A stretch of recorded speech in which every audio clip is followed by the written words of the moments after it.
পাকিস্তানের প্রতিরক্ষা মন্ত্রী খাজা আসিফ বলেন, ভদ্রলোকের খেলা ক্রিকেটে চেতনা বজায় রাখতে একটি নতুন আন্তর্জাতিক ক্রিকেট সংস্থার দরকার। বর্তমানে আইসিসি ভারতের রাজনীতির স্বার্থে বন্দী হয়ে গেছে। একদম সঠিক কথা বলেছেন। আসলে নোংরা রাজনীতির কারণে ক্রিকেটের সৌন্দর্য অনেক আগেই নষ্ট হয়ে গেছে। প্রিয় ভিউয়ার্স, আপনাদের কি মনে হয় নতুন সংস্থা কি গঠন করা উচিত? গঠনমূলক কমেন্টস এর মাধ্যমে আপনাদের মতামত অবশ্যই জানিয়ে যাবেন। ধন্যবাদ। পিছু হাঁটার রাজনীতি ভয়ঙ্কর ইঙ্গিত দিচ্ছে।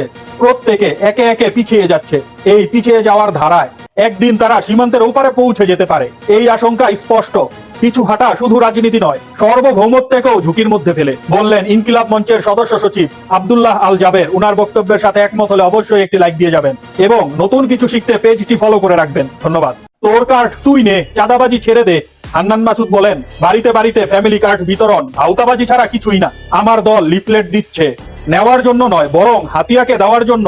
তিনি কার্ড ও চাঁদাবাজির বিরুদ্ধে স্লোগান দিয়ে বলেন, তোর কার্ড তুই নে, চাঁদাবাজি ছেড়ে দে, এবং জানান আমাদের লড়াই শান্তিপূর্ণ হবে। 12 তারিখ কোনো চাঁদাবাজ বা সন্ত্রাসী বিজয়ী হবে না বলেও মন্তব্য করেছেন। গঠনমূলক কমেন্টস এর মাধ্যমে আপনাদের মতামত জানিয়ে যাবেন। দুজনে কত মিল। মেঘ মোল্লার বসু বলেন, আওয়ামী লীগ নিষিদ্ধ হইলেই কি মানুষের পেট ভরবে? মানুষ 2 বেলা খাইতে পারবে?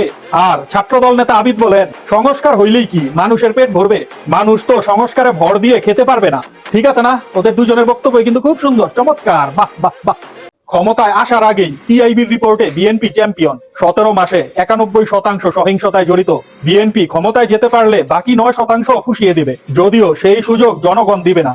প্রিয় ভিউয়ার্স, আপনাদের কি মনে হয় বিএনপি কি ক্ষমতায় আসতে পারবে? আমার মনে হয় না পারবে। ইনশাআল্লাহ। নির্বাচন কমিশন কার নির্দেশে চলছে? বিএনপি যা বলছে ইসি তাই মেনে নিচ্ছে। নির্বাচন কমিশনের লোকজন আপনারা ঘুমানোর আগে ইসি নুরুল হুদার জুতার মালা পরা ছবিটা দেখে ঘুমাবেন। এই জন্য পিনাকি দাদারে আমার অনেক ভালো লাগে। সে সময় উপযোগী, সময় মতো একদম যুক্তিযুক্ত কথা বলে। কি বলেন আপনারা? যদি পিনাকি দাদার এই বক্তব্যের সাথে একমত হয়ে থাকেন অবশ্যই লাইক করে পাশে থাকবেন। ধন্যবাদ। এমন হাদি ভারতবর্ষের জন্য প্রয়োজন।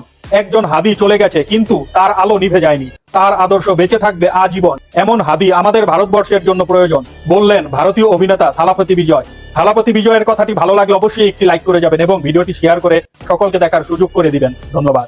কোটি টাকা পুরস্কার ঘোষণা করলেন।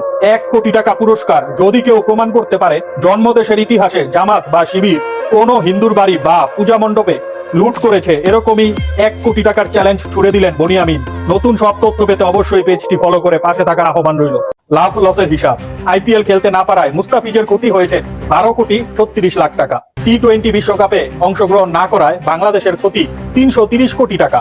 পাকিস্তান ভারত ম্যাচ বয়কট করায় আইসিসির ক্ষতি 6,130 কোটি টাকা।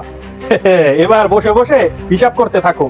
আপনি যদি দেখা মাত্র গুলি মারার পলিসিতে বিশ্বাস করেন, আমি কেন আপনাকে দেখা মাত্র সালাম দেওয়ার নীতিতে থাকবো? আপনি যদি আমাকে দেখা মাত্র গুলি করতে পারেন, আমি আপনাকে দেখা মাত্রই গুলি করতে না পারি, অন্তত ঢিল ছুড়ে হলেও প্রতিবাদ করব, বললেন হাসনাত আব্দুল্লাহ, এনসিপির দক্ষিণাঞ্চলের মুখ্য সংগঠক। হাসনাত আব্দুল্লাহর সাথে একমত হলে অবশ্যই ভিডিওটি লাইক এবং শেয়ার করে দিবেন। রাজনীতির নামে খুন দেশ মানবে না। তারেক রহমান, আপনি মজলুম ছিলেন, জালিম হয়ে উঠবেন না।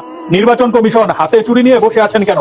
শেরপুরে জামাত নেতা হত্যায় বিএনপি জড়িত আছে, তাদের গ্রেপ্তার করতে হবে। গাজীপুরে যে বোনকে কুপিয়ে হত্যা করা হয়েছে তার বিচার নিশ্চিত করতে হবে। এভাবেই হুঁশিয়ারি দিলেন সাদিক কাইয়ুম। আপনিও কি সাদিক কাইয়ুমের সাথে একমত আছেন? নতুন কিছু শিখতে পেজটি ফলো করুন। ধন্যবাদ।